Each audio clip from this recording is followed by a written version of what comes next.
Hello, how are you? Good. How are you? I am great, thank you. Good. What's your name? My name is Ramzan, Cool. and your name is Christine. Yeah, Kristen. A lot of people are confused because it's Spanish for teacher. Okay, so you mean that you call your first name or last name? No, Kristen is my first name, so it's perfect. But profe is like teacher Kristen. It like means teacher in Spanish. Okay, that's fine. Yeah. So, yeah. So, from where you are? I'm from the United States originally, from Seattle, but I live in Barcelona right now. Okay, so currently you are a student or you are doing any specific job? No, specific job. So I moved to Spain to be like an assistant English teacher in the schools. Uh-huh. So I work with like usually elementary or teenage students, like helping the teachers like with conversation practice and like other English things like that. So yeah, I work as like a teacher now.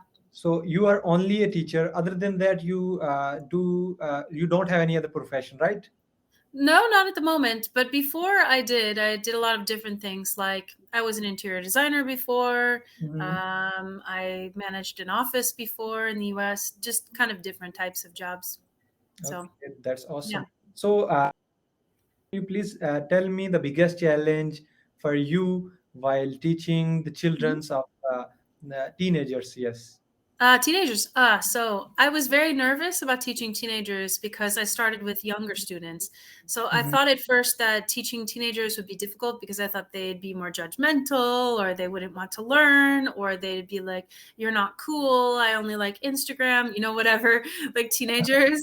But actually, I actually enjoyed it maybe the most because they were very like, they wanted to know about other countries. They wanted to know about like music and that kind of thing, like popular culture. So So you I are talking actually liked about it. online or offline?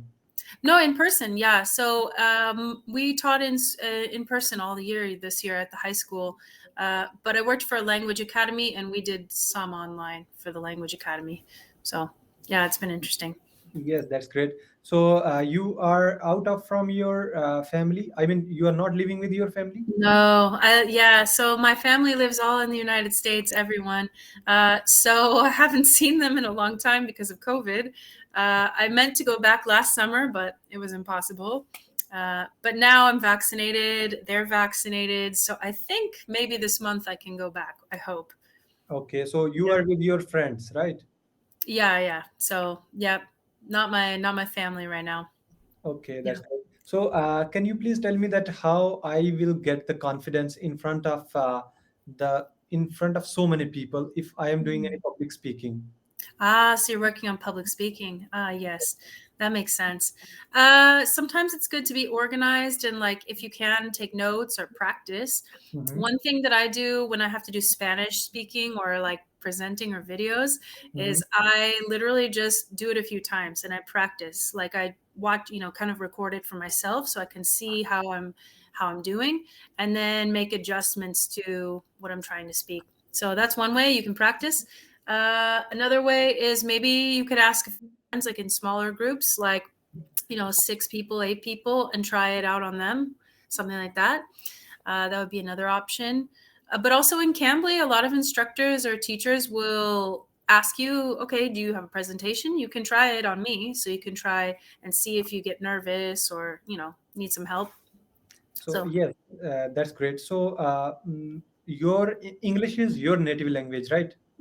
yeah, yeah. But That Spanish is not. So so yeah, English is not your native language.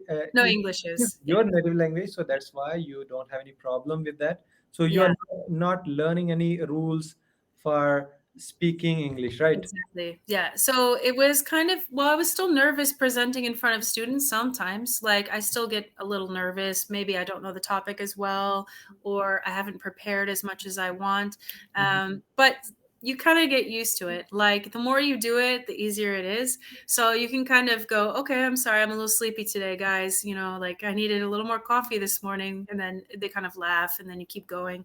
So you can kind of make some jokes or, you know, That's So what. you wanted to continue with this specific profession, or you are interested to do something I better than think this? I think for now I like it, but I think eventually maybe I'll study something else or advance to a higher degree of master's degree or something else. But for right now, it's been a nice change. It's a chance to live in another country, so kind of like it. Yeah. Yes, right. But you already graduated, right?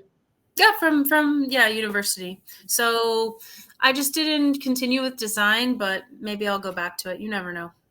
So you So mean that you are again interested to go back to interior design, right? yeah, maybe a little bit in the future. It's possible. Yeah. For So right now, I'm going to do one more year here at least, but maybe if I go back to the US, maybe I'll go back to design or some other thing. I don't know. so it might be difficult for you to regain those things, or you have already practical hands-on experience. Yeah, I worked as a designer for a little while. Not too long, but like a little while. So it depends. I don't know. I don't really have a long-term plan anymore just because COVID sort of interrupted everyone's plans a little bit. Um, I just kind of want to see if I like teaching, if I want to stay doing this, maybe teach at a university level or teach design even possibly to other younger students, maybe. I don't know. No idea. Do Yes, you have like a specific plan for yourself? yes. Because of Yeah. COVID, I got the drastic improvement in myself. Yeah. I started my business in the initial of, Ah, you can call it the first day of the COVID. yeah, I see. And I succeeded in that because Good. I had the mission to start my own startup Yeah. company. And before that, I was working as a software engineer. Ah, So I I see. was working for a company, but Mhm. later on, I had the plan that I will be starting my own business. So Yeah. I quit the job, and now Mhm. I have a lot of clients, and Good. I am working with them. Yes, and I also get hired by one of my client who is in Italy. Ah, interesting. Cool. Yes, Yeah. he gave me the offer that I should go there and work for him. Ah. So So are you going to go, do you think? yes, yes. After one month, Ah. I will be shifting from here to Italy, Oh, and that's cool. why I am also focusing on my English pronunciation, Yeah. because I want that everyone could able to understand me, and even Yeah. I could able to understand them, so Mhm. that there should not be any communication barrier. Got it. Yeah. I mean, your accent's very good actually. So that's you've been working on it and it's very easy to understand, at least for me. So I think that it's very clear. So it's very good. So you mean that currently, can you judge me that I am from India? I mean, I kind of gathered you might be from the general area of India, yes, but I wouldn't say that your accent is very strong. It's very neutral, it's very clear, it's very easy to understand. So you So mean I that can tell that you've been speaking English for a while, like a long time. okay? So sometimes the people from India, they have different accent. Yeah, definitely.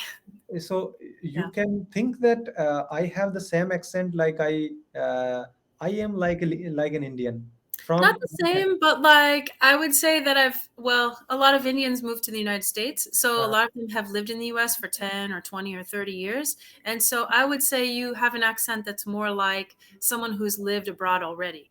Like, so it's very clear, it's very easy. When people first move or when they are from India, it's a much stronger accent usually, or there's different ones that are a little bit harder to understand. So to me, you sound like someone who's already lived in the United States, like for 10 or 20 years. So it's very easy. I don't think your accent is difficult to understand at all. But yeah, like there's a little tiny hint, like maybe you're from India, like a little bit. yes, I because get there we have the people who are, or you can also think that initially when I started working on my English communication, so at that moment I yeah, was also using those words which yeah, were like forcefully pronouncing. But later mhm, on, I worked on my pronunciation from BBC English Learn. yeah, So yeah, they have some exercises. So I practiced over there, yeah, and because of that, I got some pronunciation improvement. yeah. Can you suggest me one last thing that from where I should improve my accent? I want Mhm. I think if you listen to like podcasts or if you listen to like American news or those types of things, then you can get a feel for BBC, but also American sounding. I think your accent actually leans a little American already and not British, which is interesting. But I think you're doing very well. Yes.